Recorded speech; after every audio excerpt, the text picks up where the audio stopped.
Welcome to the 10th episode of the Most Serious Podcast.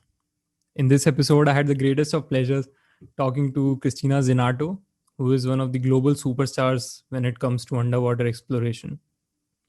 Cristina is often called the mother of sharks, shark whisperer, shark dancer. And I think by the end of this episode, you'll agree with me when I call her the aqua woman in the real world. Cristina has been into professional diving and underwater exploration for the last 26 years of her life. She began at just the age of 22 or 23, and she's carried on from there. Now, why particularly sharks are so associated with Cristina? Because a normal person like you and me would get very intimidated and scared when we heard the word shark, but she takes a different approach towards it. Cristina has relieved over 300 sharks from hooks that get attached to them during some fishing activities. We discuss how she manages to do that and also how she got started in such a male driven field and also such a non conventional field. We discuss her philosophies, how she goes about her life, how she keeps herself mentally and physically in the right state to carry out such difficult operations. Let's get into the episode now. Cristina Zenato, thank you so much for doing this. Welcome to the Most Serious Podcast. Thank you for having me. It's truly amazing to talk to a person like you, and I'm just in the awe of all of your achievements and the life that you've lived. Personally, I hope that we do get to look inside the mind of Cristina Zenato and also how she managed to do all this stuff that people can't even imagine about. So, how are you doing, Cristina? I'm good. It's about 6:45 in the morning here in the Bahamas. You're living in the Bahamas, right? You've been living there for a long time now, I think. Yes, I've been living on Grand Bahama Island for the last 27 years. Wow. People already know all about you, but let me just dive into the deep waters and just ask this question straight away. How does Cristina Zenato do not get scared of sharks? I think the same way that other people should not get scared of sharks, which is through the understanding that this is ultimately a fish, an animal that lives in the ocean where it belongs and it's necessary, but also the knowledge and understanding that when we say shark, it's like saying birds, right? So we can't associate the name with just something that maybe we've seen on a movie or something that we've seen like on some of those crazy documentaries. And maybe we should start understanding that there are sharks in the world that they are the size of a pen, about this big, right? So this is a shark. It's called the lantern dwarf shark. And there are sharks in the world that are the size of a bus, but like our filter feeders. So they actually eat the smallest creatures in the ocean, which is plankton. And in between, we have all these bizarre animals that if we saw them in a picture, the average person wouldn't even be able to recognize that it is a shark. So it's what I call knowledge is power.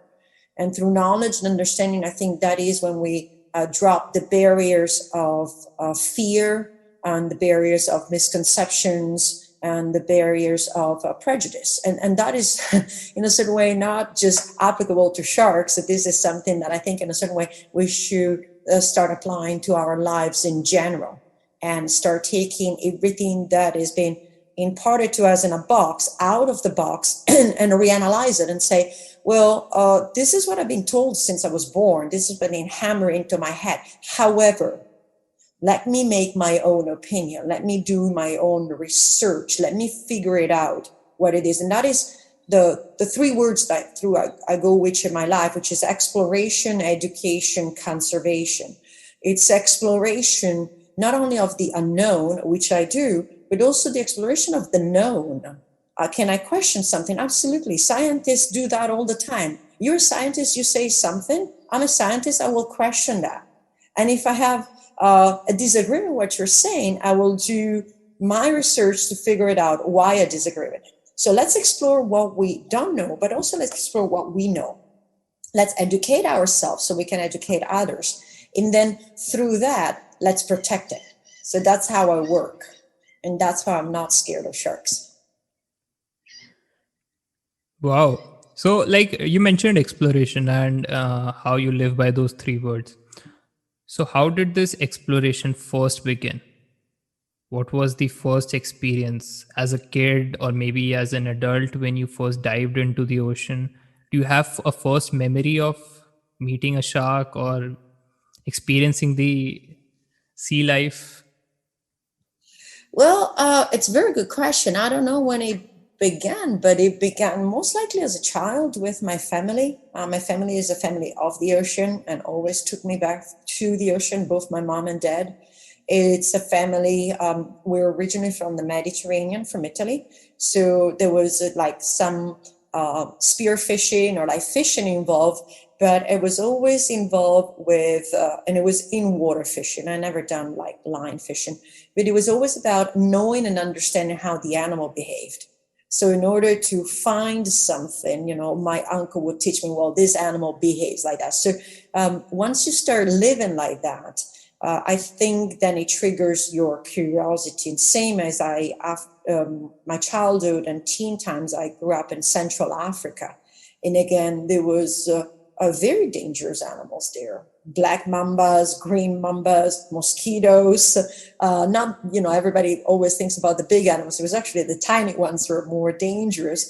The flies, the lack of fear started with the understanding, with the knowledge. And so there was always this in knowledge imparted by the adults, so saying, hey, that's a toad, it's okay, but the other toad, don't touch it because the skin is actually toxic. And so when you are imparted this kind of knowledge without always like, a whole barrier, it actually triggers your curiosity. So as a kid, I grew up handling insects, handling reptiles, handling.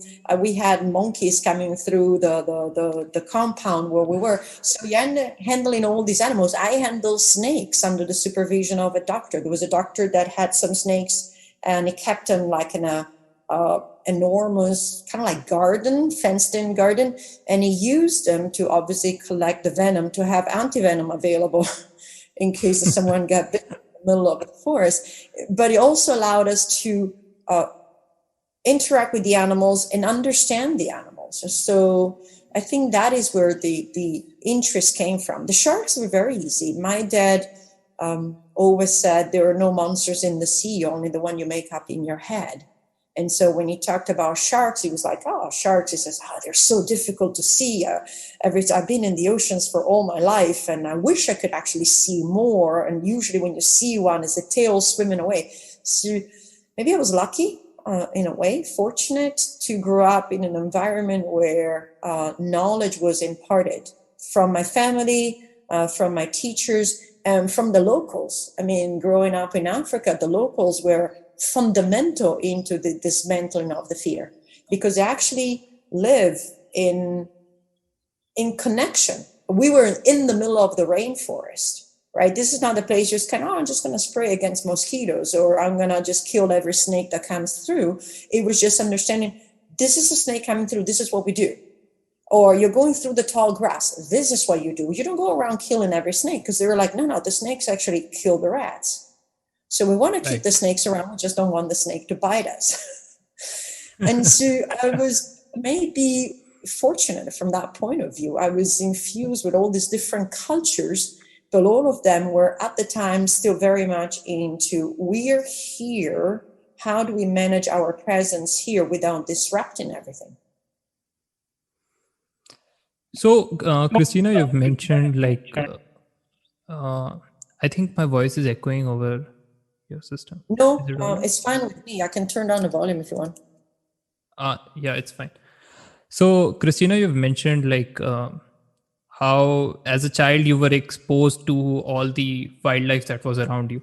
Do you think as we grow up, you mentioned prejudice that we keep amongst sharks or maybe in other areas of our life. So do you think as children, we are somewhat not very much biased or judgmental of wildlife or life in general? And why does that change as we grow up? Why do we keep adding stuff to our minds? We Very keep good question. I think as children, and if you think about it, I think as children, and if you think about it, we are designed to test everything, right? It starts when you're 3 years old. It's like, oh, what is this? Oh, I'm just going to eat that. It's like, no, don't eat that. It's poop. But, right? And so we have this open mind, which is like, we are explorers. We're curious about everything. We want to know about everything. And unfortunately, I think as we grow up, we are slowly directed into certain paths. Some are very much from our background, from our culture, from our location, from the history that comes from our, for example, parents and grandparents. So they experience something and automatically they impart that into us. And then there's a society in general. I call it it's a drum, right? You don't even realize it's there, but it starts when you're born. And it's like a silent drum that reverberates into your brain and is like, oh, don't do this, you're a girl. Don't do that, you're a boy. And it just slowly infiltrates in everything. And so as we grow, we also lose that kind of like exploration field, that open-mindedness. And I think it is part of who we are as creatures, right? It's like when a baby shark is born, has no parental care. So they go around trying to figure out everything and anything that may be their food, for example. But as they figure out what their food is, they don't invest any more energy in figuring out what's not their food. So in a certain way, we're like almost like baby sharks. We're curious. But once we figure out a few things and we enter into that comfort zone, then it's harder for us to come out of it. But there's all these different influences. And yes, it becomes harder as we become older. I think it is a challenge to remain open-minded and flexible and say, wow, I'm going to try to step out of this box now as we become more set in our ways.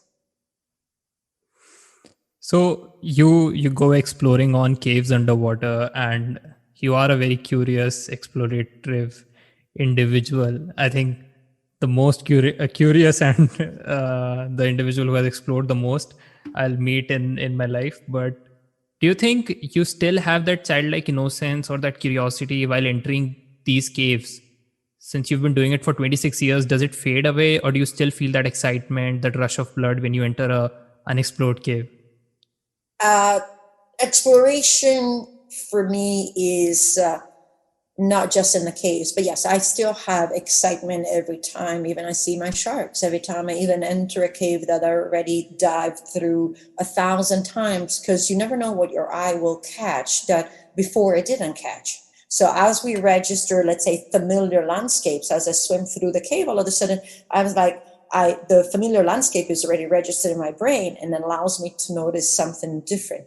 But I still keep curious. Like I see something and I think, well, how is this formation here? What happened? Why and I constantly have these questions in my mind. So then what I do is I reach out, for example, to people that are more specialized. In a certain way, I consider myself a jack of all trades, a master of none. So then I reach out to these professors of hydrology, or professors of geology, or professors of anthropology, who are explicitly specialized on that. And I ask these questions. I noticed this, but why? And I do that not only in the cave itself, but still when I'm driving around. This is an island, so the road that I drive to go to and from the caves from my apartment is the same one. But I still watch and I still ponder and I still think, well, I haven't seen this landscape changing. Why hasn't changed? For example, after Dorian, right, we start trying to monitor how long did it take the trees to come back? How long did it take for the first green sprout? There's areas where nothing has come back yet. There's areas where everything has come back. So it's just keeping the mind curious, not only of the extraordinary, but what sometimes is considered the ordinary. For me is I can sit in the garden. I remember one day I was just sitting outside. I needed to clear my head. And all of a sudden, because I was sitting so still, I noticed like these lizards doing a mating dance. And I'm like, well, I can see the males and I can see them, like they're doing all their full display. And it took me forever to find the female because she's blended in colors, right? But question everything you see.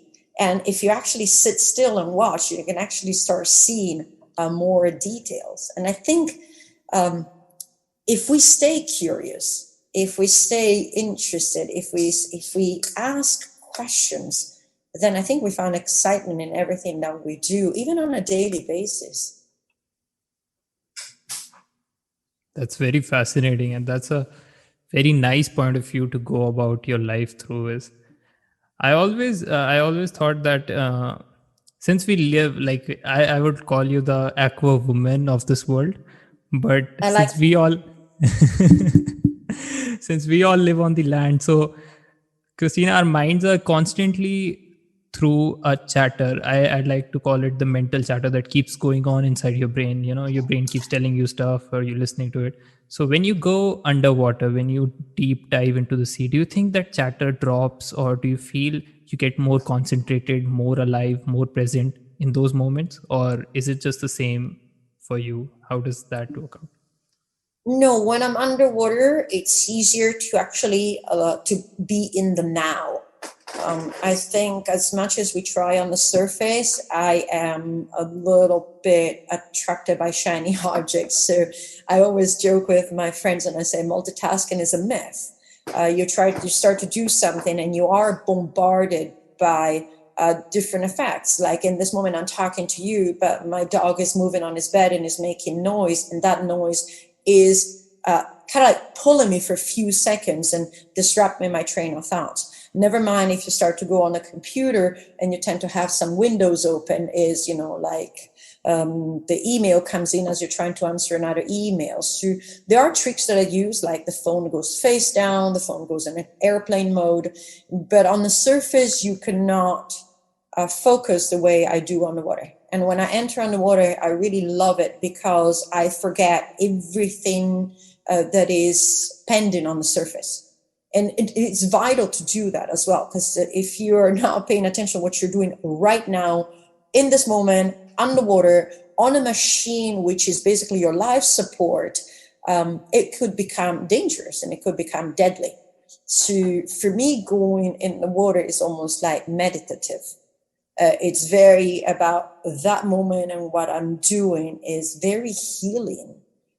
I've used going, for example, in a cave after a very traumatic experiences of loss, because for those 2, 3, 4 hours that I'm in the cave, it kind of like disappears. The moment I deflate and submerge under the water, it kind of like goes away. It tames a little bit that pain. And then unfortunately, as I come back to the surface and I start seeing the sun rays again, that traumatic pain comes back, but it's almost like a relief. So yes, there is very much a peaceful place for me on the water. It's not a scary place. It's a very comfortable place. Now, it comes from experience, right? You call me an aqua woman, but at the end of the day, I'm a human being. So I'm a terrestrial being. Everything that we do underwater is what we call a trained instinct. As human beings, we're not designed to be underwater. As human beings, if I were to put someone who is not a certified scuba diver on scuba and put them down in 15 meters of water, if something went wrong, the reactions will be most likely damaging, if not deadly. Right? What we do through training is say, no, don't react like that. Don't swim to the surface. This is what you do. And so we impart what will become instincts, but they're trained. Right? The true nature of the human being as a creature that is plopped in the water, the reactions will actually not be the correct ones. We have correct ones on land, but not in the water. So through all this experience, I created what I call muscle memories. So I'm very in tune with my gear, very in tune with listening to my breath, I'm very in tune with what everything is happening, and that allows me then to be comfortable. Wow.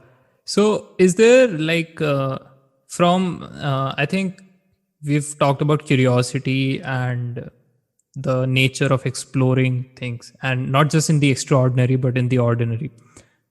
But with curiosity, there also comes a side of fear, right? I think they're like two flip sides of a coin, because if you're curious about something, like you're fearful about the new, or you're curious about the unexplored or something like that. So how do you balance the curiosity and the fear? Because I think they go hand in hand. When you're trying, let's say you're trying to stand up on a stage and give a speech, you've never done it before, you are curious about how that will go, but you're also at the same time very fearful of how that could go. So how do you deal with that?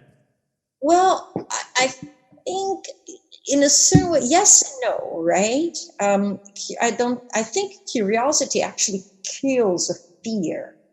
But what we do, let's say if I have a curiosity and if for something that is extremely unknown, for example, last year we found 2 brand new cave systems, and one of the cave entrances is the water is black.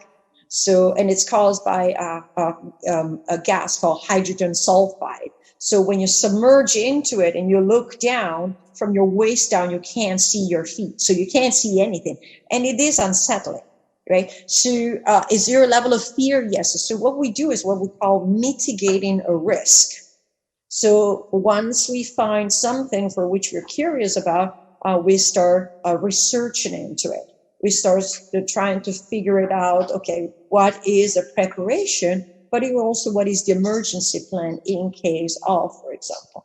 And then is what kind of gear, for example, I'm going to take, how I'm going to do this, what kind of dive I'm going to do the first time.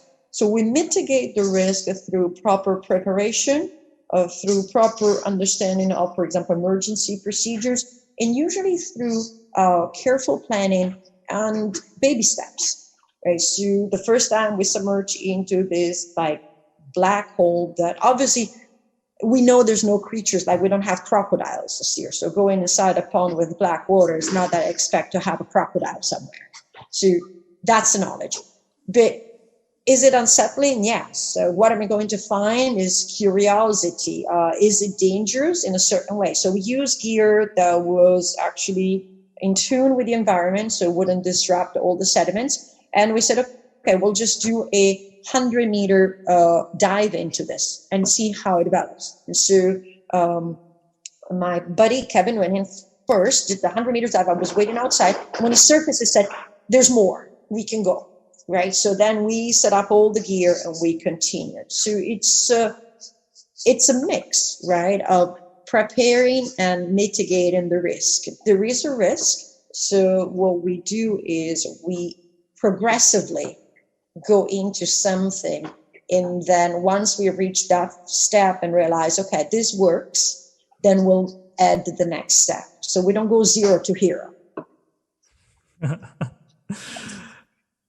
Yeah, that's amazing. So Christina, you're also the founder of People of the Water. That's a non-profit organization that you started. So could you tell us a little bit about that and what was your motivation behind to start it? How did that happen? The motivation comes very much from the concept that when you love someone, you want their best, right? And when I say someone, could be someone, a loved one, could be someone, a pet, could be someone, for me, like the sharks. It could be something that through that exploration and education, you figure it out that is actually so important, not only for you as a person, but for the community or for the island, or never mind, for the world. And so when you love someone, you actually want their best. And so when I first started working with sharks in caves, I tell you, it was extremely selfish. It was all about me and my experience. I want to be with sharks. I want to see caves. I want to have this feeling for myself. But then that evolves, and it evolved into, well, wow, if I want to keep doing this, I also need to make sure that they are okay. And then I realized that people very much, both with sharks and caves, they're afraid of both at an equal level for the same reason, the lack of knowledge and understanding. When I say cave, it's like, I'm claustrophobic. It's like, you don't understand. There's rooms in these caves that are as big as stadiums. Wow. You could actually swim in places where you could have 100 divers holding hands and swimming side by side. Yes, there's small places and you're between a rock and a hard place, but so it's like the lack of knowledge. So I started working into bringing up this understanding and then working for their conservation. And to work through their conservation, obviously you have to collect data, you have to connect with local entities, you need to promote, laws. And so I started doing this on the side of my job. And basically I work as a diving professional and finance the conservation of this through my work. And at a certain point, it became not enough. The amount of work that I was doing for conservation, it became so detailed and so demanding and expended so much. So many requests, for example, to do presentations, to talk to classrooms, to go to schools. So I decided to found the People of the Water to help me out a little bit financially, to continue what I already started from a personal point of view. Because personally, you can only do so much. But then if you tell people, hey, well, can you help me spread more of this message? Can you help me do more work for the sharks? Can you help me do more work for the caves? There's obviously every little bit counts. And so that is where the nonprofit was born, is to expand this exploration, education, conservation, and instead of being the action of one person, being the action of a multitude of people, through also obviously a financial support. Right. So when you, I was also, this astonished me a little bit that you started diving 25, 26 years ago, which was like it seems like a very historic time since the change that we've been advancing through for the past 20 years. But do you feel you started out in I don't think females were as much popular in that field. But so did you feel you were not part of the pack, or did you feel the feelings of being a lone wolf or something? Because what you're doing is really empowering for women of today's world. But how did you feel when you were the only one starting out in such a male-driven field? So yes, when I started, it was not very female oriented. Even my dad, when I told him I want to learn how to scuba dive because of his previous experience in the 50s and being a military man, he was just like, oh no, scuba diving is not for women. And I was, let's say, determined, if not stubborn enough, to actually go and look for my own sources. And as soon as I found it, obviously he changed his mind and realized that it was a different part. But many times, and I started, so 27 years ago, I was 22 when I started this career. Sometimes I was the only woman on the boat. And I had received through the years condescending attitudes. I've received what, as women, kind of like jokingly call it as mansplaining. They mansplain something. Oh, you're a girl. Let me explain you this. It's like, no, I know. I received differences in treatment and attitude. Some are, in a way, chivalrous, right? You see me carrying tanks, but when I go to grab your bag, because that's my job, you're like, oh, no, it's a heavy bag. And it's just like, I just carry down 80 pounds of gear, but that's okay. So some of it are cute and forgivable. Some are very demeaning. The thing is, I never really focus on that. I just went about my way. And yes, sometimes it was disruptive, but I try not to keep that as, let's say, a chip on my shoulder. I just kept going. And sometimes, in a certain way, just told people, out of the way, if that's what you think, not my issue, it is your issue. What I didn't realize is, yes, I have become, and don't get me wrong, there's been trailblazers out there way, way, way before me, women that are in their 90s now, or women that are already passed, who actually were really the true pioneers of women in that industry. But I did not realize how much I paved for a lot of women. I realize that now when I hear back from women. And women are still in a different position than men. And what I try not to do is to actually use that as a leverage. What I try to do is just inspire women to say, we are not different in a way, but we are different in a way. And so I think we need to accept the differences and work on what our strengths rather than keep leveraging on our weaknesses. And then that completes, I think, a team. I'll give you an example. I am 1 meter 67 height, right? And I have very strong body, but like when I handle oxygen bottles, there are certain oxygen bottles, they're like my height, and they have like a big cover, like a big metal cover. And some of them, they're a little bit rusty. And I can try with all my mighty to open it with my two hands. But sometimes I call one of my kids, he's one of my Bahamian kids, but he's like, 1 meter 80, and he's about this big, and his hand is like my two hands. So he comes, and with one hand, he opens an oxygen bottle. Does that make me weak? It's like, no, it's just beyond my capabilities. Now, mind you, I can put a screwdriver in it and hammer it, right, open, right? But he comes and with one hand opens it. And so I think what we need to start understanding is, yes, there are certain things maybe I can't do from that point of view. But that does me not make you incapable of blending oxygen, nor dive in the mix, nor being able to swim 5-6 hours inside a cave. And I think that is where it needs to be more addressed, right? It's been proven, for example, that women make better airplane fighters and airplane flyers than men just because of their mindset. But it's also been proven, for example, it may be like on a land kind of work, on a field work, maybe they have some difficulties. Now, what we shouldn't do is judge on that, but instead create teams that leverage on the strength of the men and the strength of the women to compensate for the weaknesses of both. Right.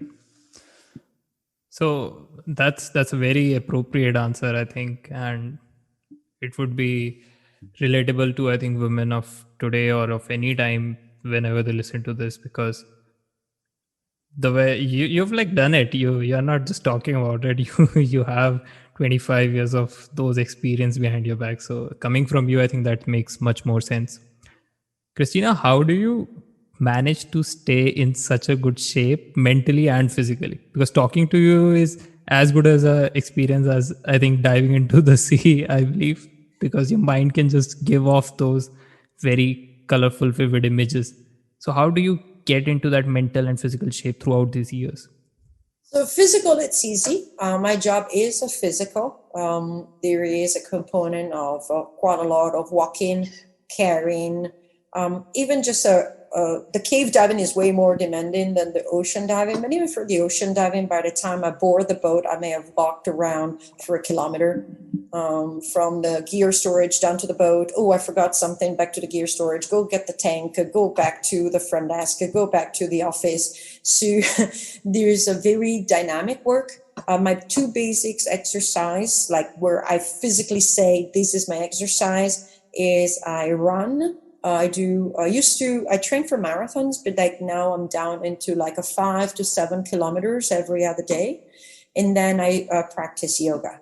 Primarily, I do a mix between Ashtanga and Shivananda and Iyengar, depending on the day. So I try to listen to my body. I usually say what diving destroys, yoga repairs. So there are the days when I do yoga that is more on the strengthening, for example, of my wrists and my ankles and my toes and my muscle use. And then there's days where I do more of a repair. So if I've done a 4-hour cave dive and my lower back is sore, I'll focus more on a restorative practice. So those are my two, like, physical, where I say, yes, I'm exercising right now. But there is a component like I take my pups for a walk, go walk in the beach. I have an active job. So those are, luckily I don't have a sedentary job. It's always dynamic. Yeah. From a mental point of view, that actually requires way more work. Some of the things I do and I don't excel at them, I'm very faulty. But I try, for example, when I'm going to stop this and I'm going to start driving towards the cave, I'll check my phone one last time and then I will put it on an airplane mode and let the world wait. The world can wait. And those that can't wait, that mean they don't need my time. Right? I had people emailing me and then emailing me 6 hours later, you haven't answered. I'm like, oh, was sleeping, or I was in a cave. So there is a moment in which I say, you know what, the world can wait. It's one of those things that the world does. Answer, you're not doing it. It's like, no, you can wait. It's okay. You're not going to die, right? 6 hours, it's okay. So that helps a lot. For example, when I come in the evening, I may work still, and then at a certain point is the phone is face down. My phone is always silent, for example. So I don't have any of the alarms, pinging, lights, none of that to distract me. When I pick up the phone, it's the phone time. When I don't pick it up, if you call and I missed your call, I'll call you back. That works for me, because otherwise it is extremely overwhelming. We are constantly bombarded. I also use conversations. I actually have someone that once a month we meet via Skype, and we have conversations, and we sift through things, and we analyze things, and we discuss.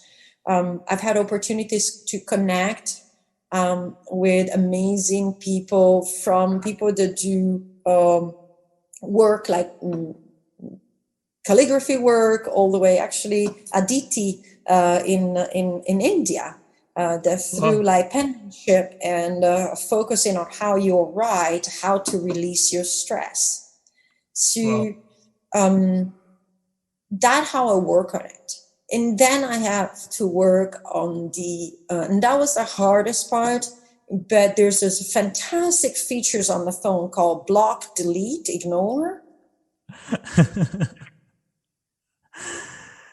Yes, Christina, you're probably, people need to hear this from people like you, that you can ignore messages, you can block someone to maintain the peace of your mind. Yes, and you need to give yourself time. And like I said, I'm not perfect about it, right? I stress like everybody else. I want to answer. I try to answer everybody's messages unless they're rude or aggressive or like slimy. Just with sexual innuendos or stuff like that. Those will be automatically eliminated. But there is a point in which you have to say, I need to take care of myself. Because the moment I take care of myself, then I can address everyone else. Yes, I think that is very much on point with how you live your life.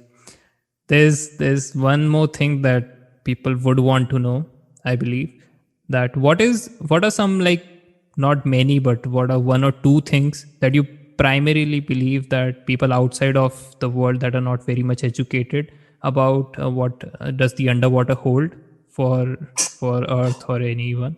So what do you think there are common myths or some beliefs that people hold that are not true, and you could debunk them for us in general, like underwater life, about sharks, or maybe about there's quite a lot. We could go into environmental, we can go into knowledge. I think one of the biggest ones, which is the one I try to bring to the attention of people, is the fact that fish is senseless, or fish is dull, or they don't have feelings nor feel pain, for example. That is traditionally something that I hear from terrestrial people say, oh, don't worry about, the fish don't feel pain, or the fish have no emotions. And I think actually if people will start interacting with the underwater world, realize that actually fish have personalities. A lot of them are extremely intelligent. A lot of them can actually make cognitive connections.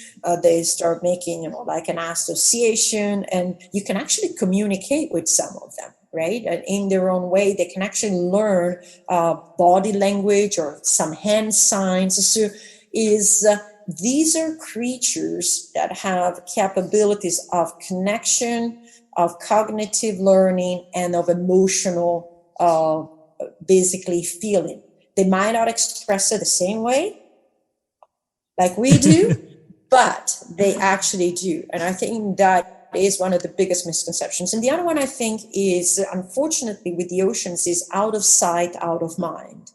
So we have this vast 71% of our planet, which allows the other 30%, 29% to be here, right? And we kind of like have a disconnect. Yeah, some people say, oh, I love the beach, I love the oceans, but we really don't realize how much of the oxygen comes from the ocean, how much of the ocean cools down our planet because we're too close to the sunlight, how much of our ocean reduces the CO2 that we produce, right, through the phytoplankton. So how much of the ocean actually provides food? Because there's a lot of movements out there saying, oh, you need to start fishing. And I'm like, no, there's about 2 billion people in this world that only and strictly depend on the ocean. You can't just say stop fishing.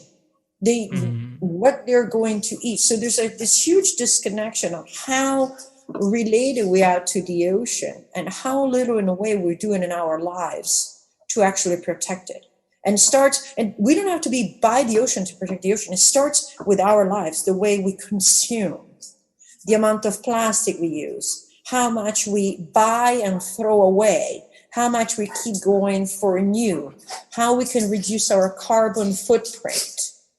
These are all things that we can actually do to help the ocean. I think those are two of the biggest things. Is like this, the animals in the ocean are not like the animals on land. And the ocean is this kind of like blankety thing that is there, but we really don't realize that without it, without them, we would not be able to be here in many, many ways. It was amazing to talk to you, Cristina, and I hope you do come to India someday so that I did come once. I haven't been in a lot. I came in 2015. I did a trip with a friend of mine. We did travel through India by train or bus, which was challenging. That would be a good word to use. And we landed in New Delhi, obviously. New Delhi was, luckily we had this way of traveling in which we use books. And we kind of like try to stay away from the internet, and then we read on the books and we figured out where it says, oh, this is like the backpackers or people's favorite quarter. We actually stayed out of quarter. So we were in New Delhi. We were away from, I think, sector number 1. We were in sector number 10. Figured out how to travel with the underground metro. New Delhi, to be honest with you, was not. Some of the parts were really cool. The markets were really cool. But in the touristy area, the pressure of people was disturbing. As soon as we came out of New Delhi, we did and forgive me for my pronunciation, we did Madhya Pradesh. We went south, straight down underneath. Madhya Pradesh, and then Uttar Pradesh. Yes, Uttar Pradesh. And I fell in love with I realized that obviously, like all the cities, if you went to Italy and went to Rome, you will find that the Romans are used to see tourists become very pushy. And so it's the same experience in New Delhi. But as soon as you moved out of there, then you find the real people. And I really, really loved, we stayed in villages, we stayed in guest houses, we figured everything. We had no driver, we figured out everything by ourselves. We found the most amazing help. And it took us 3 days to sometimes move from one destination to the other. We experienced the 18 hours of train delay, which turned into 24. So we caught the next train but it was all part of the experience. I really loved I think is Uttar Pradesh, like the very close to more the Buddhist part. And I'm hoping to come back. I still like that area. If I come back, I want to kind of like do more of the northeast area. Yeah. And honestly, I want to stay away from like more the famous area, because otherwise we Westerners visiting some of these places, we corrupt it, and it is unfortunate. And we corrupt the reactions of people. We corrupt the way we do things. You go somewhere. I remember I was visiting Bali, and anywhere where they're comfortable with tourists, you sit down and put a fork down. But as soon as you go inside the inland of Bali, they serve you the bowl, and you're supposed to eat with your right hand. And so as a person, what you should not ask is, do you have a fork? But actually, you should use your right hand. And so I tried to travel like that. But hopefully I'll come back to India. I really had a unique experience. Let me be honest. It was as and I've like grew up in Congo, visit Vietnam, I visit Cambodia, Laos. It was not easy. Right. It was very hectic at the time. Everybody, like the traffic, the honking, the noise. I do believe people don't sleep. People, that's just India. That's the proper So you description. have to figure out how the honking works. I know you honk before you're about to overtake, you honk as you're overtaking, and then you honk after you overtook, and then you honk as you're coming the other direction. You just keep honking. You just keep honking. But That's our yes, say. That's our way of saying I love you to each other on the roads. but it was, like it was, we ate in local places. We never look for, like that. So it was, we sat, some of the stuff, I'm pretty sure people looked at us and frowned a little bit. I remember at a certain point we rented a couple of bikes and we were in an area where they're looking at me like, oh, there's a woman on the bike. And I'm like, yeah, sorry. And we were in a village and the kids started playing with the bikes and it was a girl. And I said, do you want to play with my bike? And she was just like, no, I can't go on the bike. So I realized that as a woman, maybe I wasn't supposed to be on the bike, but so some stuff maybe we rudely do through, but I really loved it. When the temples, the food, the colors, even the smells. I mean, there is, and one of the things, we visited Varanasi, which is very famous, but again, we stayed away from the top. We stayed in the south of Varanasi.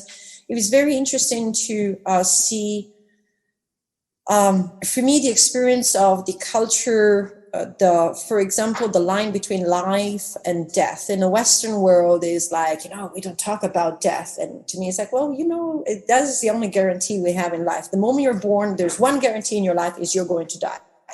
Yes. And in the Western world, it's like very, oh no, death, keep it away from the kids. You don't really mention that.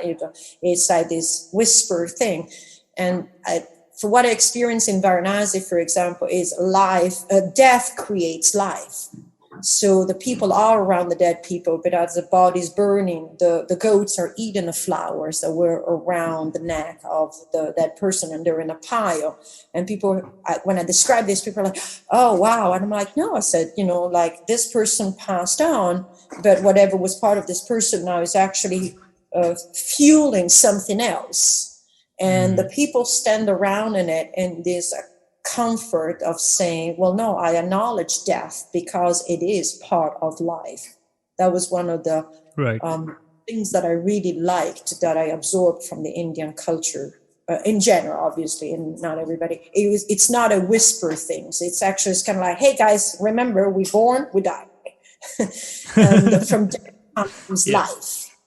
And that was one of the experiences that for me was like really, really important. And the other one was the rich and the poor, right? There's this astronomical vortex. I mean, it's like the Marianas Trench. I arrived there, and what I pay for my ticket to get there, I realized that there might be families that might not see that in their entire lives.